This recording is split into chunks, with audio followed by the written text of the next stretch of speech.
Think that there's going to be pressure coming on this government very quickly as the economic pain from this, new global trading reality starts to really hit people in the pocket.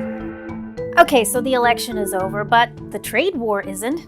I spoke to political science professor Donal Gill, who's been watching this election very closely. Here's what he had to say about what the new Prime Minister will have to face on day one. Liberal government, what's your reaction? Really remarkable, very unusual for a governing party to win 4 elections in a row. So that in and of itself is highly notable. It's even more so the case that my eyebrows are up looking at these results because of the rapid turnaround that the Liberal Party has seen since the end of 2024 and the beginning of this year, where they were looking at a terrible result and perhaps even an extinction level event. So the fact that they've held on to government is really remarkable. It's also remarkable that the Conservatives have pulled out such an incredible popular vote, the likes of which would win them a very solid government, almost certainly a majority in almost any other election.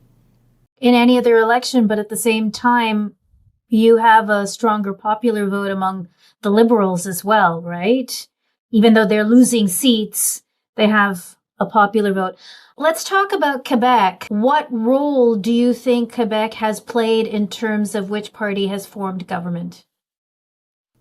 As we are talking, Quebec is the defining sort of province with regards to the Liberals hanging on to government. It is the guts of about 9 seats that have flipped from the Bloc Québécois to the Liberal Party that is making it possible for the Liberals to be in a position to form government. The Bloc has lost those seats, but they're still coming in with a decent enough performance. And if it's a Liberal minority, the Bloc will likely hold the balance of power. That'll give, obviously, Quebec issues a very, very strong reading at the table as governance goes forward. And if the Liberals are able to squeak out as probably a weak majority, it'll likely be with very prominent figures in the Quebec caucus at the cabinet table. And what message do you think Quebec voters have sent? For the most part, I think they signed up for Mark Carney as Prime Minister and the Liberals as the party in government to see Quebec and Canada through the Trump threat as it develops in the coming months and years. What is the first order of business for the new Prime Minister on day one? So we're going to see a transition team put into place, and I think we can expect a cabinet within 2 weeks and a throne speech by the beginning of July. So I think there'll be likely a throne speech and a budget for mid-July. And the first priority is going to be to get Mark Carney as Prime Minister face-to-face with Donald Trump to see can there be serious progress made with regards to removing these tariffs. And how soon do you think that will be, that first face-to-face meeting? I suspect it'll be stage managed very carefully. They will progress slowly. They will allow for considerable backroom dealings to proceed before the face-to-face encounter. I think they'll do it within a month. They won't push it too fast because the stakes are so high. When it comes to Quebec, what do you think in the middle of this trade war will be the first order of business in terms of issues? I think that Mark Carney is going to prioritise cutting taxes across the board, and that'll obviously apply to Quebec as well, in an effort to try to alleviate some of the cost of living pressure that has already existed and that has been exacerbated under the conditions of the trade war. And I think that that's going to try to, again, be a very strong signal that this is not the Liberal Party of Justin Trudeau, that there's a much more diligent focus on the economy. I suspect that that's where Carney will go first and foremost.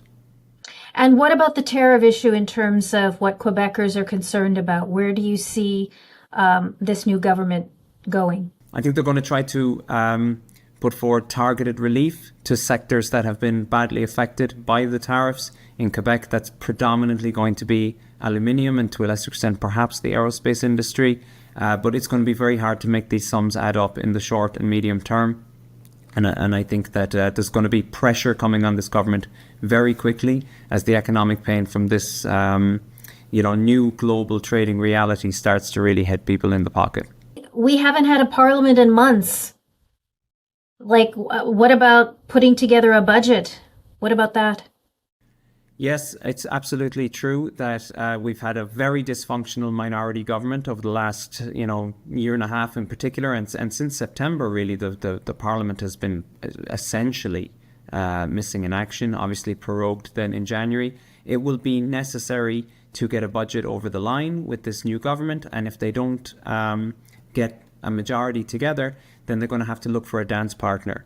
And if they are seeking bloc MPs to vote for their budget, that will be a massive, an enticing target for the Conservatives to just sort of play that, that old hit of a coalition with the separatists, which, Stephen Harper used very effectively back in 2008. So I think that if it's a Liberal minority trying to pass a budget, they'll be hoping that there'll be enough NDP MPs there to be able to get them over the line, because we're really kind of, maybe this is just a temporary thing, but it looks like we're shifting towards something closer to a two-party system, which makes minority government and passing a budget, which is necessary to maintain the confidence of the House and stay in power, makes it very, very difficult. Makes it very, very difficult. Also, how strong a position is Canada now in terms of standing up to Donald Trump? I think we are in a good position. I mean, we are enormously leveraged against the United States, which makes it, we are dependent on them, and we are susceptible to all of the earthquakes throughout the global economy that the American president has decided to set off in recent times. We are susceptible to that to an extent far in excess of almost anybody else.